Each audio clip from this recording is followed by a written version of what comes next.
एक सवाल और पूछना चाहता हूँ आपसे।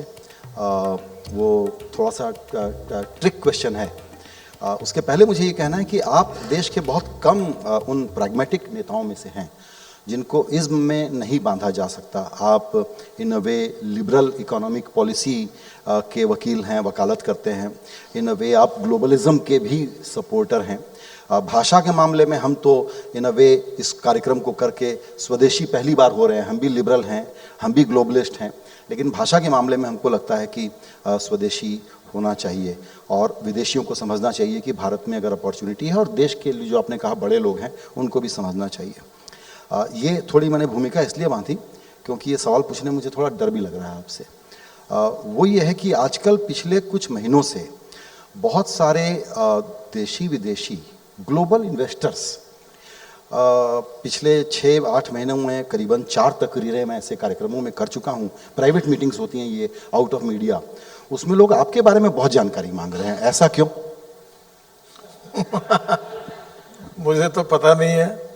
वैसे मैं कोई कैलकुलेटेड लीडर भी नहीं हूँ, और मीडिया के लिए बोलो तो फ्रेंडली हो तो नहीं हूँ।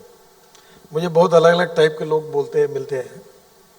कोई मुझे कहता है कि कैसे तुमने रहना चाहिए, कैसा बोलना चाहिए। मुझे कुछ नहीं करना। मैं पब्लिक को भी बोलता हूँ, मैं भी लोकसभा चुनाव जीता हूँ, मैं बोलता हूँ तुमको वोट देना है तो दो, नहीं देना तो मत। मैं अपने हिसाब से जैसा मुझे रहना है वैसे रहता हूँ। जो खाना है जो खाता हूँ, जो बोलना है वो बोलता हूँ।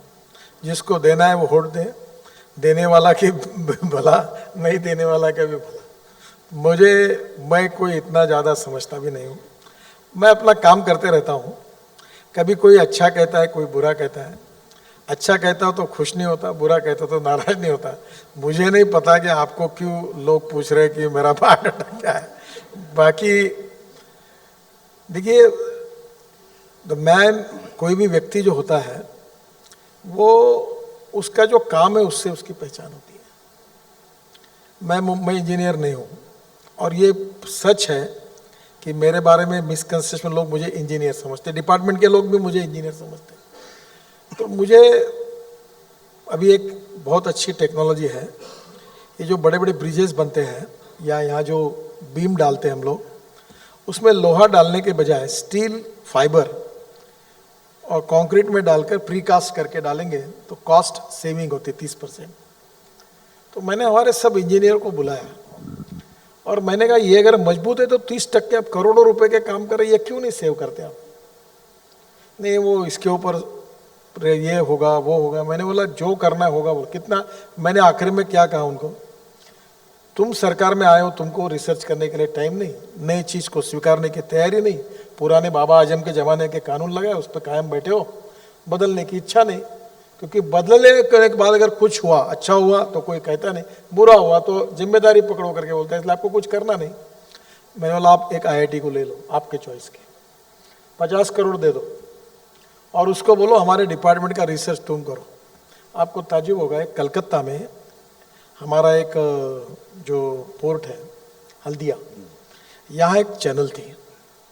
वो चैनल के ऊपर हर साल हम 250 करोड़ ड्रेजिंग पर खर्चा करते थे।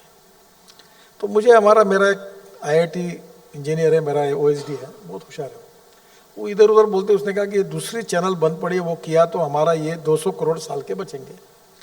तो मैंने तुरंत चेयरमैन को कहा कि ये करो। No sir, this is not possible, we examine वगैरह।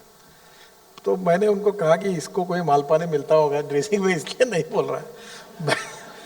मैंने उनके मुंह पर ही कहा उसको, मतलब तुमने कुछ मालूम है तुमको कुछ? बोले नहीं। तो मतलब तुमको क्या 250 करोड़ माल पानी मिल रहा है कि तुम नहीं क्यों बोल रहे हो?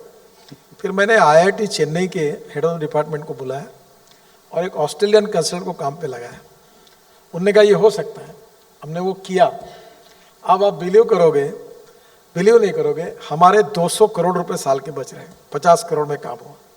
मैंने तुरंत चेन्नई IIT को 50 करोड़ दिए और मैंने उनको कहा कि मैं आपको दे रहा हूँ और 50 करोड़ दूंगा, आप मेरे इनलैंड वाटरवे, स्पोर्ट, शिपिंग के लिए रिसर्च करो, जो कुछ करना चाहे करो, जितना पैसा लगेगा मैं आपको दूंगा। अब वो मेरे लिए उन्होंने डिपार्टमेंट खोला, मैंने चेन्नई में जाकर उसका इनॉग्रेशन किया। इतने टैलेंटेड लोग हैं हमारे देश में, पर सरकार में जो बैठे हुए लोग हैं फाइल पर बैठते। मैं बोलने में संकोच, मैंने एक को कहा मैं तुम्हारी एक बात को अप्रिशिएट करता हूँ, बड़ा खुश हुआ। बोले क्या सर? बोले तू पत्नी से भी ज्यादा ते फाइल से प्यार करता है। बोले क्यों? बोले 3-3 महीने क्यों बैठता है लेके। अब ये क्या है कि जो बिजनेस वाला है वो समझता है व्हाट इज द पैसे की कीमत क्या है। वो बैंक से अगर 10 करोड़ 1000 करोड़ कर्जा लेता है, एक दिन लेट होने से उस पर ब्याज होता है।